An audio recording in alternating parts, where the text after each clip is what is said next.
Bonjour, bonjour, j'espère que tu te portes très bien. Je suis vraiment content de vous voir aujourd'hui. Aujourd'hui, je vais vous partager quelque chose que j'ai vécu ces temps-ci là en tant qu'entrepreneur. Comme je vous ai dit auparavant, c'est que ici, on se partage des choses, des idées pour pouvoir grandir ensemble, atteindre nos différents objectifs. Je vais parler des employés têtus parce que franchement, il y a une catégorie d'employés là. Franchement, il faut avoir le cardio.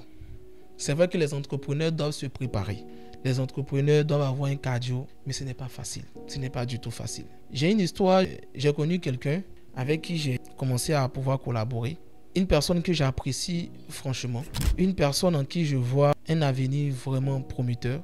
Que je sais que cette personne est capable de pouvoir évoluer dans le domaine, à qui je transmets vraiment particulièrement tout le savoir que j'ai, mais on a comme l'impression que cette personne-là n'a pas envie d'apprendre. Et quand c'est comme ça, c'est déplorable. Je me suis retrouvé assis en train de penser. Je n'arrive pas à comprendre en fait. Aujourd'hui, les gens finissent les études, ils n'ont pas de boulot. Je ne peux pas parler de la formation parce que le métier que moi je fais, franchement, la pratique est d'une importance capitale. Tu peux connaître certaines choses à l'école pendant tes études, mais la pratique encore te donne encore plus de force. Et quand on voit le nombre de personnes qui sont en train de chercher du travail aujourd'hui, c'est vraiment important de pouvoir, en tout cas si on le peut, accueillir certaines personnes qui ont envie de venir faire des stages pour pouvoir apprendre. Souvent de ces stages-là sortent des personnes qui vont travailler à plein temps. Voici une catégorie de personnes qui ne veulent pas apprendre. Je ne sais pas si on a promis à ces personnes-là étant à l'école que dès l'instant qu'ils vont finir les études, ils vont avoir 500 000, 1 million, je parle de francs CFA bien sûr, et que directement ils seront embauchés. Je ne sais pas. Je ne sais pas quelles sont les explications qu'on a données à ces personnes. Mais je veux dire à toutes ces personnes qui sont en train de chercher du boulot, qui n'ont pas encore eu de vécu en entreprise, surtout si vous êtes en Afrique. Vous savez, la plupart des entreprises que vous voyez, ce sont des jeunes entrepreneurs. C'est une nouvelle génération qui a compris qu'il faut mettre en place une entreprise. C'est vrai, ce n'est pas votre problème. Ça, moi, je suis conscient de cela. Parce que j'estime aussi que quand on met en place une entreprise, on doit s'apprêter à tout cela. Et quand ces personnes prennent la peine de pouvoir recruter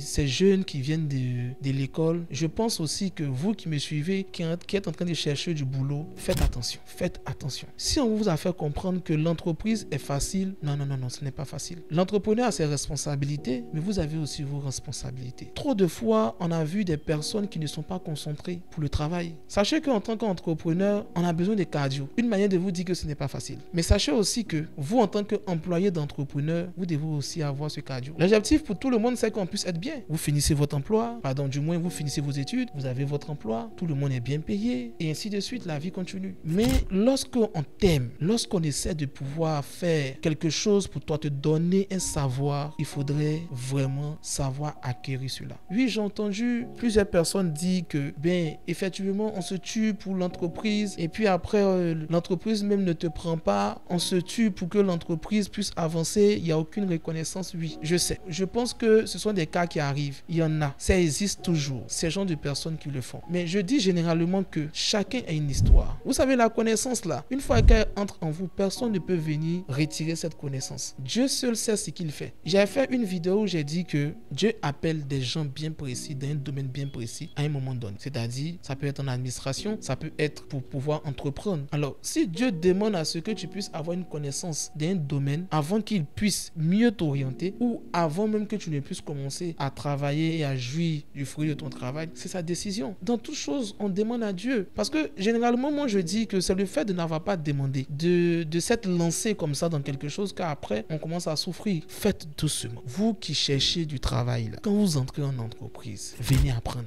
Pour ceux qui n'ont pas encore de connaissances. Encore ceux qui ont déjà une expérience, ça c'est un autre cas. Mais je parle spécialement aujourd'hui à ceux qui n'ont pas encore de connaissances. Le futur va vous dire beaucoup de choses. C'est pour cette raison que vous devez préparer votre présent. Vous devez préparer votre présent. Peu importe ce que tu es en train de vivre en ce moment en entreprise, où tu te dis quand tu es maltraite, tu ne connais pas dehors. Tu ne connais pas dehors. J'ai vu dans une entreprise, une fois, certaines personnes en train de se plaindre en disant que le patron est vraiment compliqué, que le patron il écrit là-dessus. Et moi je retorquais en disant que waouh, moi j'ai vécu plus pire que ça en fait. J'ai vécu plus pire situation que ça. Et ce que vous appelez le patron en train de vous insulter, moi je vois un chef d'entreprise qui est en train de se battre pour pouvoir faire avancer l'entreprise, pour que chacun de vous puisse avoir son salaire. Parce que vous ne savez pas comment c'est difficile d'être dans une entreprise où à la fin du mois tu n'arrives pas peut-être à pouvoir payer tes employés. Pas parce que tu n'as pas les moyens, simplement parce que, bon, il y a un virement qui est en retard, il y a un client qui va payer en retard. Certaines conditions nous empêchent peut-être de pouvoir mettre la pression sur ce client-là parce que c'est un client important. Il y a tout ça. Mais l'entrepreneur, il sait que ce n'est pas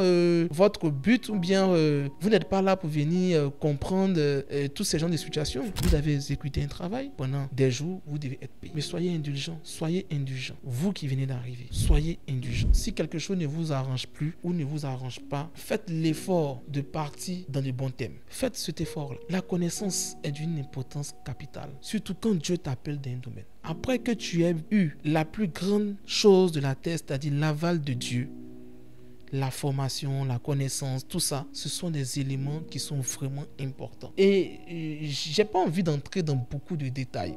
C'est pas une vidéo comme les autres que je fais habituellement, mais c'est simplement pour dire aux nouvelles personnes qui sont en train de commencer à travailler, cherchez à apprendre, cherchez à avoir une expérience. Je vous en supplie. Cherchez à avoir une expérience. Chaque chose que vous voyez, certaines choses que vous n'appréciez pas, d'ailleurs, ça peut être encore plus pire. C'est vrai, ça peut être mieux, mais ça peut être aussi pire. Vous ne savez rien. Faites un effort. N'hésitez surtout pas de vous abonner, de laisser un commentaire. Si vous avez quelque chose à dire, une histoire, partagez-nous cela. Je veux vraiment discuter avec vous. Et de manière générale, on cause en commentaire. Je serai vraiment très heureux de vous voir commenter. Partagez ça à quelqu'un qui est en train de se plaindre en ce moment pour son boulot. Écoute frère, si c'est Dieu qui t'a appelé là-bas, c'est que le Seigneur sait pourquoi tu es dans ce boulot-là. Que Dieu nous aide.